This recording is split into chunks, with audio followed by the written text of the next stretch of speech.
Jackson Radio Show.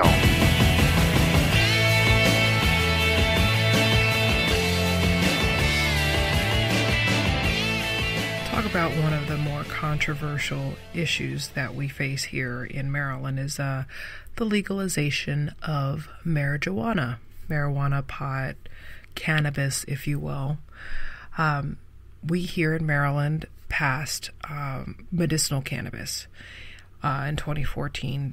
And so actually this year is the first time that they had licenses to grow and licenses to be distributors or dispensaries. And of course, here in Maryland, nothing is right yet until there's absolute corruption.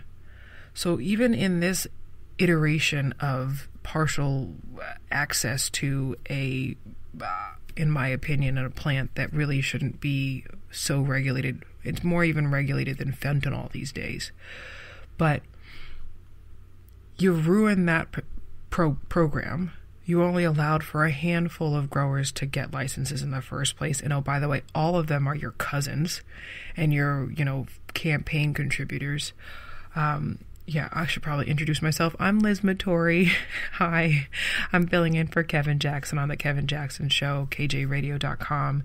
You can follow me on Liz Matory at Liz Matory, LizMatory, on Facebook and Twitter. But So I actually have some friends who have applied and have visited actually some farms out in California because I need to know more about it because it's such a big, case. I do believe that there's a huge industry that can really benefit from, revamping our ag business here in a place like Maryland that has traditionally been an agricultural community. But, there's so much involved in the plants that I do believe that there is some sort of benefit to them. However, and my huge caveat to, legalizing it or not is the effect that it has on people who are already wayward. Meaning that people who are already kind of out of the system does not incentivize them to get back into the system. And that is what happened in DC, my native town, city, whatever. DC decriminalized it and legalized it to a point where you can have it in your own house, but you can't be out in public. But of course, oh my God. That is the other thing I'm really not a big fan of with the full legalization of it is because some of the strains smell horrendous. Like whenever you smell skunk, it's probably not, it's not a skunk, folks. I know you guys are pure of heart out there. It's a type of strand that they call skunk. It's very potent.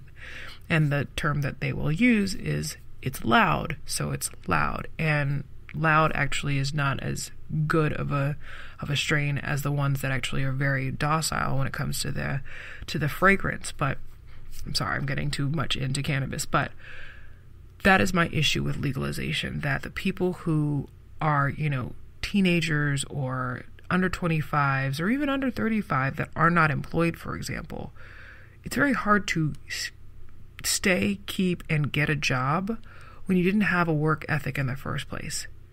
And again, I know a lot of libertarians out there are all about it. They're about, individual liberty and whatever I do with my body, I can do whatever I want.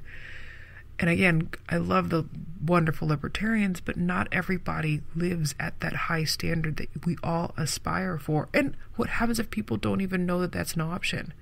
The whole concept of personal responsibility and you can take care of your business. And if you, smoke a doobie at night, you're going to set your alarm clock and wake up in the morning for the job that you allegedly have and keep it.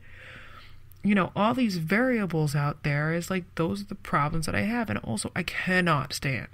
Oh my God, this is my big rant about legalization of pot. But I was over in California a few years back visiting a couple of my friends, and I rented a Prius. Oh my gosh. I kind of liked driving the Prius, I admit. You drive that thing all the way around and you hardly have to fill it. I mean, it's freaking awesome. So I was driving and I was going, I think I was in, where was I? Somewhere up in the mountains. And I was visiting, and I got out of the car and I was just walking around looking at all the cool, terracotta and so beautiful, Mexicali and all that. And then I was like, what the heck is that smell, right next to the playground.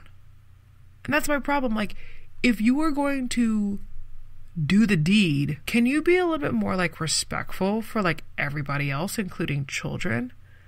I mean, that is the problem I have. It's like, it's still, you can get what they call like the secondhand high, or a contact high, I can't stand the fact that I know this terminology, but it is what it is.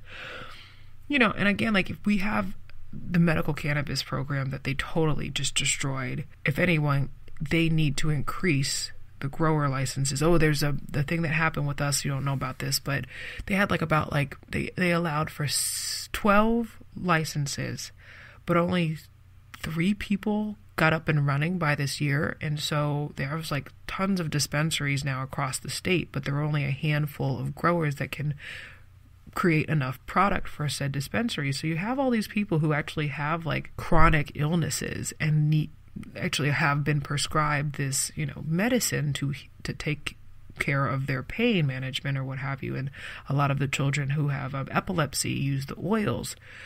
Oils now are like $7,000 an ounce. That's not affordable. That is not available for the consumer community, for the patient community. I think an ounce was like, like to get your, what is it called? The prescription for whatever strain that they recommend was like $2,400. I mean, who has $2,400? I don't think this stuff is covered under insurance, folks. Like all these different things that we, if you're going to like push for the several different, legalization. Again, like the other thing, honestly, is like they really don't. I'm concerned that the people who are pushing for legalization of marijuana only want the votes. They don't care that a bunch of kids who like are in Baltimore, for example, are like, yeah, man, like we want to get like legal. Yeah, whatever. First of all, they're smoking anyway. Even if it's illegal, they're still smoking it. But they're like, yeah, they pass it, and then they get the vote for it, and then that's it. The only reason why they want to legalize it, that's the reason why places like Maryland, wonderful Maryland Democrats and progressives, there are libertarians who are for it too. I'm not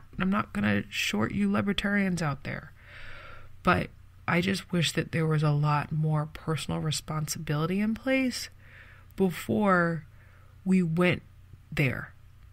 And again, maybe if more of us knew and appreciated conservative values and, knew why we are how we are, people would be able to make better decisions for themselves. That's ultimately what it is.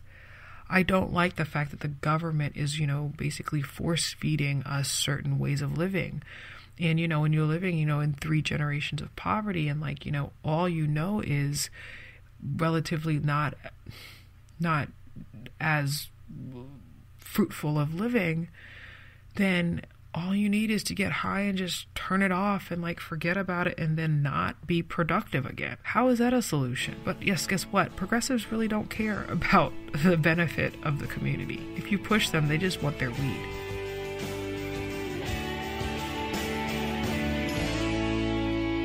This is the Kevin Jackson Radio Show.